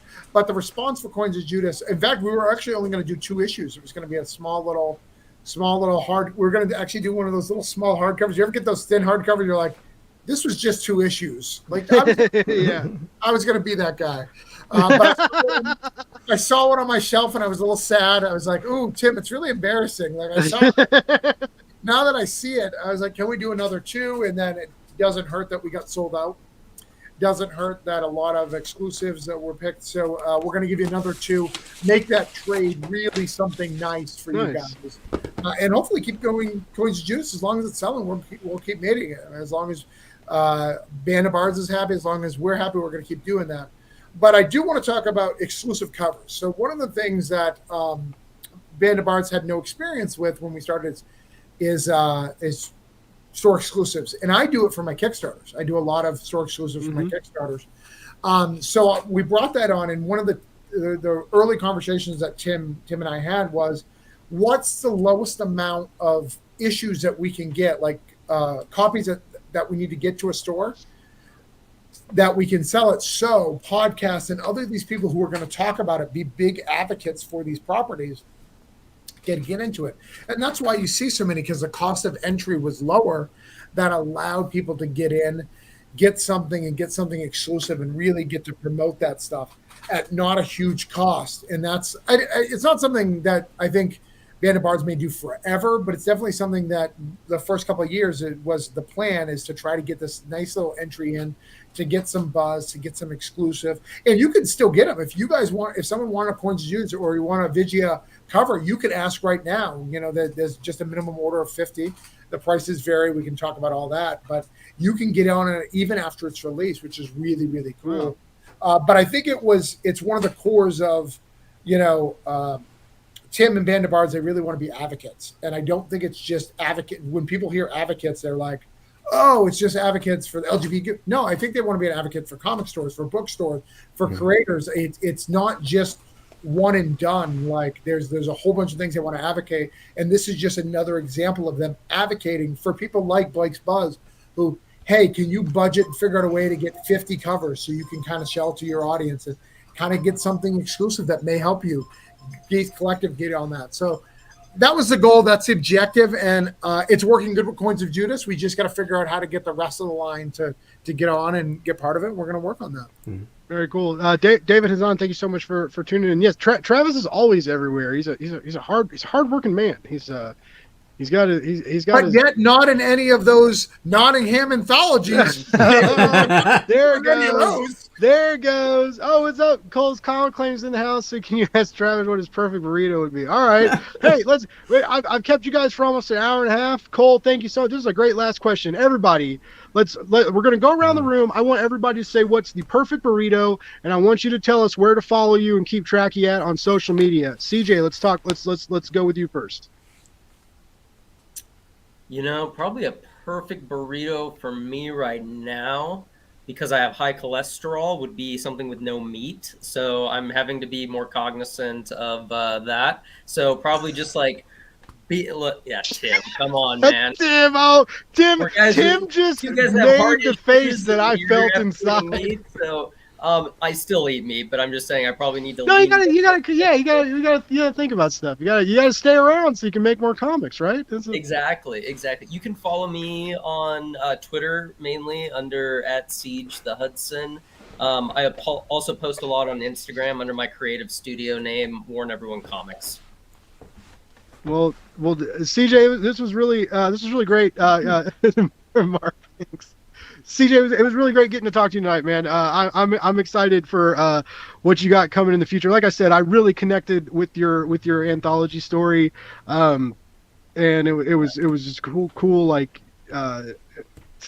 great minds think alike, supposedly. Whatever. But I like I said, what you did in 2 pages was really impressive, and it was very cool to read and different. Very different. No panel borders, just big sweeping cosmic art and lofty poetic language. And I really dug that, man. It was very courageous of you, I thought, to Thanks, man. think out of the box like that. I wanted to try something different, something kind of prosy. I don't do a lot of captions in my comics. I do a lot of dialogue.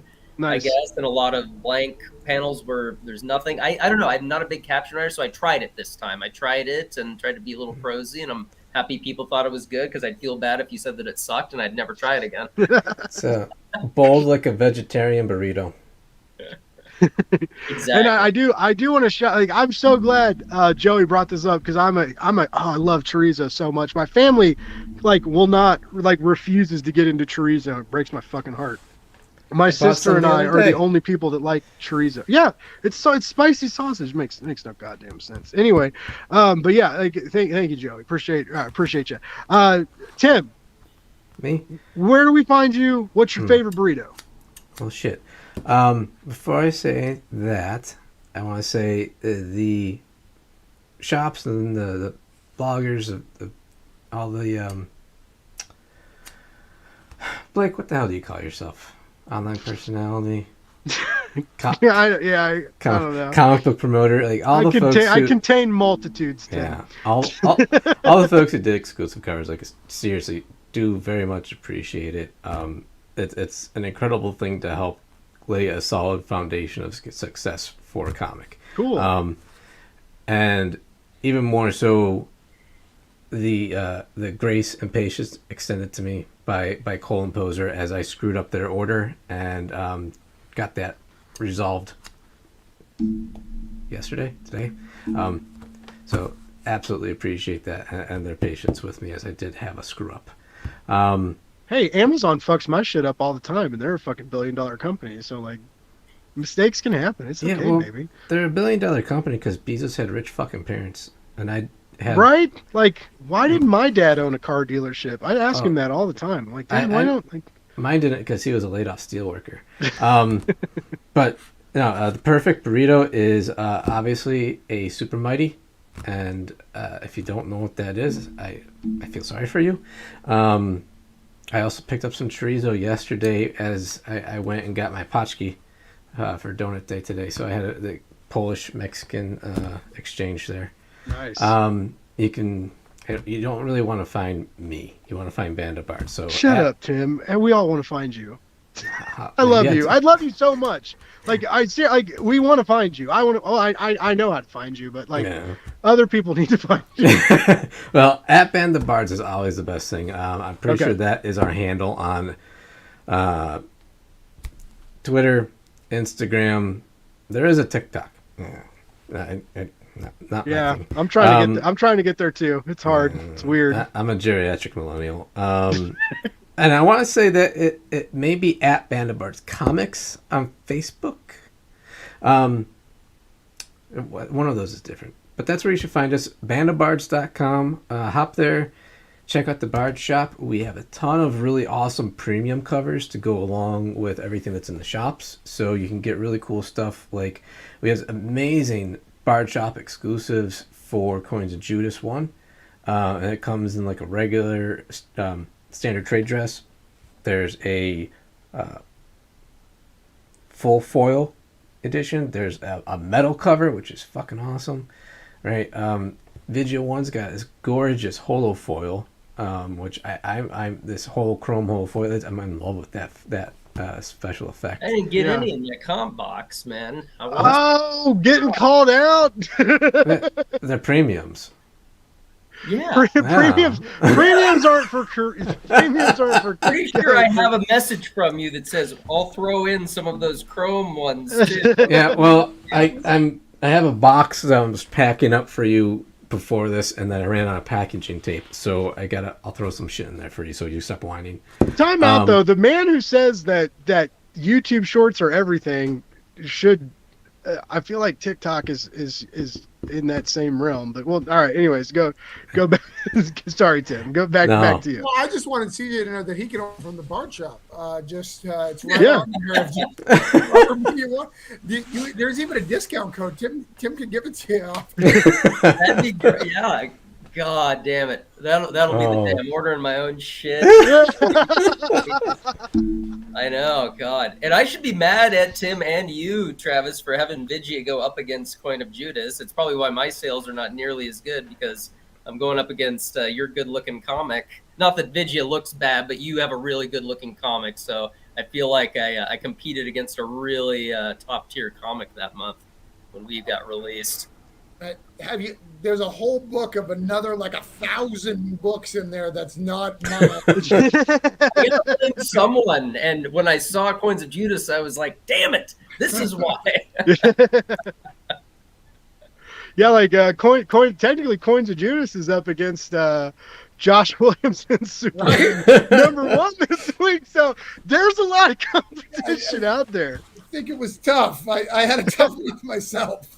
Yeah, they can be. There's a lot. When I was flipping through that thing, I was like, Jesus Christ, how does a comic shop make up their mind on this shit? Yeah. We can talk crazy about that, because honestly, you're talk to them. They are flipping. If they still flip through the like Previews World physical magazine, I mean, it's page. You get like 2, maybe 3 seconds of their attention on your cover in there.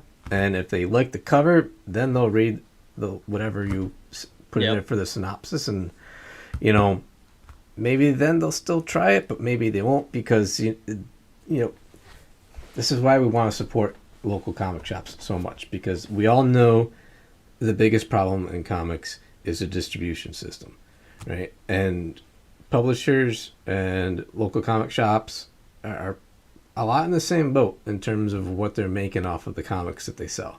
Mm-hmm. And the more we can do to help support shops, the better it is for us, and the better it is for the shop to help them find a great way to sell a product that they know isn't going to sit on their shelves and get stale, that they know that they can buy an indie comic, in this gigantic jungle of competition that there is out there. It's really hard to buy something that isn't like from the big 3 and feel confident that it's going to move off your shelf, so that you're not just burning your money as a retailer, because they're operating on thin margins just like a publisher is. So that's the goal there, is to make sure we're giving them consistently high quality comics that are on their shelves on the last Wednesday of the month. Band of Bards, New Comic Book Day, last Monday of the month. And they're gone by Thursday. That's what we want. Nice. And last but definitely not least, I feel like Travis's favorite burrito is going to go one of two ways. It's going to go the Dunkin' special, where we dip a burrito in like an iced latte, or it's going to be the Granite State special, where we crack open a ice cold PBR and dump it on a steak burrito. With some peppers and white cheese. What way are you going with that, bud? My favorite burrito involves Cole, Nick, and Todd coming back on a regular basis on a Saturday. They all have different shows now. Cole and I have our own show. Right, Nick's off doing whatever. You stole Todd. They're broke. You broke up the trifecta. They hadn't been together for a year before I even talked to them. But that's my perfect burrito. Like in all honesty, if I could have got a burrito store exclusive for Coins of Judas, that would have made my heart, because nice. I love all of them. They're all good people. I love those guys. Like I loved when I first went on the show, and we just loved comics, and like I got to not talk about my shit for a minute and just be like, dude, you guys love this shit? Like, screw my book. Let's talk about Spawn. Let's talk about Batman. Let's talk. Like, I loved it. I love each one of them. I have all their personal numbers, and I talk to them, texting Cole today, and I go through rotation. Like, Cole's my friend this month. Like I can only maintain a strong relationship with one at a time. And then sometimes it's Nick, because Nick's been in Wonderland. But no, I miss those guys. I wish they had a regular show. And as you can say, since Cole hasn't commented, he's not even listening anymore. So this whole thing is for no one. But where you can find me, and where Tim and CJ should have said they could find them, is in the comic stores on Wednesday. Yeah, baby. We have a Vigia coming out, number 2, correct? Yep. Vigia 2's out. 2.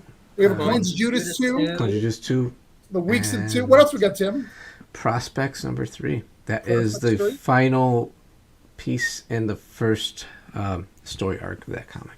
Nice. And I'll say about Vigia number 2, the alternative cover is done by a very specific bard, the co-founder of Band of Bards, Chris. How the hell do you say his last name? Ben Mahdi? Magnia? There you go. So Chris, That might not be right. I'm scrolling through alternative covers, and I said, and he does art, and I said, do you want to do a cover? And he said, I would love to do a cover, and it's really awesome. I'm happy he did it, and the standard edition cover by Rodrigo Gill is really fun too. So check him out. Chris Bonamati? That's him. Yeah. See, there's a reason I brought Joey Galvez on to be social media and marketing manager, because I am not the hype man. I don't remember to do these same things, and then I get up here and look like a complete fool. But yeah, there's a lot. It's gosh, I can't believe it's the last Wednesday of the month already. February. I know. Man. It's February crazy. gets you. Time flies by when you're unemployed. These last 2 weeks, man, it's fucking blur. So that's where you can find me. I'll be at some store. I'll probably be signing somewhere. I'll probably go somewhere. I don't have a setup one, just because some miscommunications. But I will. I'll be somewhere signing somewhere, and I'll take a picture. Just a random shop. I'll just go somewhere and be like, hey, just bring like a TV dinner tray and a foldable chair and a backpack full of comics. I'll also sign all the books I'm excited about that month too. Like Local Man's coming out this week. I'll sign. Yeah, them. Local Man. I'm excited for that. I'm really excited about that. So is Cole. Some Spawn book. I feel like we're gonna get a short from Cole with Cole started doing. Cole is my like master splinter of teaching me how to do YouTube shorts, and we talk a lot about it. Well, because Cole and I on Tuesdays we do except this Tuesday Cole did another show tonight, so like I set up this show. But yeah, usually on Tuesdays now Cole and I are doing Blake and Cole read a book, and we've been having. Well, he's been having good luck. I've been siphoning off his YouTube fame, basically, just like riding his coattails. But yeah, like we've been doing that, and it's a fun Tuesday night show. And again, Travis, I'm with you, man. Like I had a really great. I've been on one burrito live stream, and and I know you know what I'm talking about because I offended you greatly. I said something about Travis makes a lot of comics, and I was rude, and I don't know what I said, but long story short is I do like the comics that Travis makes, and it's taken me months to get back in his good graces. And I'm still. I mean, I'm debating whether or not you're there most of the time. I'll be honest with you, but that's fine. I mean, I make enough of them. Eventually, you gotta like one. Yeah, one of them's got to work out, right? Right? It's just laws of averages, you know. And that's how I'm gonna make it. They're like, he's not that great, but he just makes so many of them. Maybe it'll be like, yeah, like what? Stop. Yeah. But they do have a really great stream, and oddly enough, when I was on that stream, like Cole wasn't, but that was one of the most fun nights, and it was like a 5-hour deal, and like all these comic creators kept popping in and out, and it was and I was shithoused, guys. Like I was. At one time I thought I was talking too much and I quit talking and everybody thought I passed out, and I was like, no, I'm awake. I just I feel like I'm saying too much bullshit. But yeah, it was so fun, and you know those guys taught me a lot. Like watching their stream when I got started, asking them questions. You know, as someone who's not, you know, hopefully one day I'll get to work on a comic book and have that happen, and you know, but no, let's announce it. You are going to be in Cthulhu Neverland. What it's going to be, we don't know. Yeah, we're going to talk about that very soon. But Blake has showed the initiative that he wants to be in it. Blake has done enough for community. We will get him in. Okay. Well, so yeah, I'm gonna be in an anthology with Travis, and I'm excited about it. But as comic book press, like on the other side of it, you know, when I started out and everything was new and weird, and you know, like a lot of these guys, and now we're doing it again. Like I'm in a new Discord with one of the Yeti guys and some people, and we're all just kind of like letting each other know when we have new content out, and we're all sharing it and just kind of being there for each other. And it's really nice because it's like we all have our own outlets and we all have our own things going on, but it makes it more pleasant when like you can share it and talk to, and like I asked them, I was like, you know, I was like, hey guys, like what software do you like? The other day we were talking about our promo art and like switching up our promo art and what we use to make it. And it's just like little things like that. When it's not a competition and you're all working together and just kind of throwing ideas around and having fun. It's really great that, you know, and like I said, not a competition. It's not cutthroat. We're not all against each other. That's one of the reasons why I will love Kickstarter forever, is because even when there's a lot of stuff on Kickstarter, at the end of the day, like, you know, we're all here to lift each other up. There's a really good hashtag going around for like the YouTubers called Grow Together, right? Where like we YouTube channels shout out each other or have like, you know, other guests on their channel and like, you know, make sure everybody knows like who to follow and stuff. And they're saying hashtag Grow Together. And I think it's very important. And I think that's important for comic press like me, and for comic creators like you all, you know, like let's grow together, right? Let's be happy together. Things get quiet and things get stressful, you know, when you're writing and you're creating, or when you're editing, or when you're going through the slush pile trying to figure out, you know, what to put in this anthology and what not. It gets lonely. It gets intense and it gets heavy. And a lot of times, you know, you feel like you're screaming into the void. And no one's listening, you know, or if you put out a YouTube video or a YouTube short and no one likes it, you know, and it's just like sometimes it's just like that element gets exhausting. And when you have people in your corner, when you have people like rooting for you, it really changes the whole game. And that's what I love about indie comics, because it's not a DC versus Marvel thing anymore. It's just it's a how do we get people to buy our book, and we're all struggling to figure that out. How do we get people to fucking click our links? How do we get people to follow us and share, like, and subscribe? And we all struggle with that. And it's It's nice sometimes to have people in your corner and to share that struggle and realize you're not alone in it. And so that's why I love indie comics and Kickstarter. Guys, it's been an hour and 50 minutes, and this was such a great chat, and I really enjoyed chatting with all you, Tim and Travis. It was great to have you back on the show. CJ, it was awesome to have you on the first time. I hope you know, man, like anything, I always tell people this, anything you do in the future, anything Blake's Buzz can do for you, if you ever want to come back on or you're just real fucking bored, like, hey, hit me up, like 100%, I really appreciate everything you guys got going on. I think Band of Bards is amazing. Travis, I think you're amazing, regardless of what I said that one time. I really do like respect the hell out of you, Travis. You've taught me a lot, and you've taught me a lot recently about how to deal with people saying shit online that you don't agree with and that you don't want to hear. And you've reminded me about that too. But you've also, like, ever since I've known you, you've always been in my corner. And even when we didn't know each other that well. So, like, for real, man, like I love you. And Tim, you're great people. Band of Bards is good people. I really just don't fuck it up, man. Just don't. Dude, look who you're talking to. No pressure. Just don't fuck it up. All of you guys, like, I'm so excited for whatever you got baking in the oven. I want that bread. I want to make a nice grilled cheese sandwich and tomato soup with it, whatever you got coming out of the oven, and I'm ready for it. Everybody who tuned in tonight, thank you for tuning in. We had people in the chat the whole time. People were talking. It was nice. Again, I don't want to get all emotional again, but, like, thank you everybody for what you did to me today. I'll fucking remember this day forever. And I'm really glad I got to end it with a nice live stream with people I respect and appreciate. Like, it was just a really good day that I needed. And at the end of the day, it's my channel and I'm the most important one. So that's why. But no, everybody, like, for real, Amongst the Stars, it's on Kickstarter right now. Go find it. Go look it up.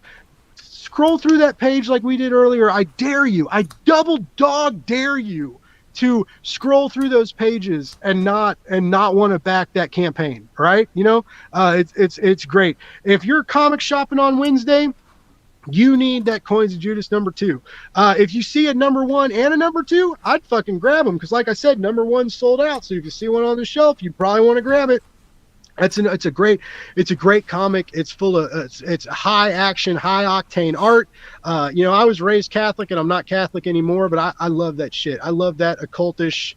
I love the cultish shenanigans. I just live for it, and it's so great. Travis, you're doing such a great job on all this, and all of you guys. Like, I see your hard work, and I appreciate it, and I'm excited for you. And so, unless any of you else, I do have one more. I have an announcement. Just so everybody knows, tomorrow night we're going live again. Richard and I are going to get really drunk. We already talked about it. Like, we're just going to get, it's going to get weird and awkward and fun. I'm really excited to talk to Richard. He's got a really cool, we do a lot of Kickstarter comics on the show, but he's got a memoir, a very raw, visceral, slice of life memoir on Kickstarter right now. It's got 3 days left. I'm giving him the tail end of it. I'm making the joke that I'm giving him the cushion for the pushing. That's the deal. But I'm really excited for that tomorrow night. So if you guys are bored after reading your comics, feel free to come hang out with us. One more time, Geek Collective 10. If you guys need to order Gemini mailers, like, I get no money from this. I'm just part of the Geek Collective, and I love Kickstarter. You guys can save a few bucks if you need some Gemini mailers. Use that code. Can't use it with any other promos, but still saving 10%. Depending on how many you buy, you can have a decent amount of money. Guys, unless we got anything to say, I'm gonna play the music and I'm gonna end the show. What do you say? Everybody, I love you. I love comics. Love more, hate less. Read comics. Share, like, subscribe. Follow these guys. Follow their comics. They're so talented. They're such good people. Thank you from the bottom of my heart today. You made me feel a whole lot of shit, and I'll smile forever. So good night, everybody. Thank you for tuning in.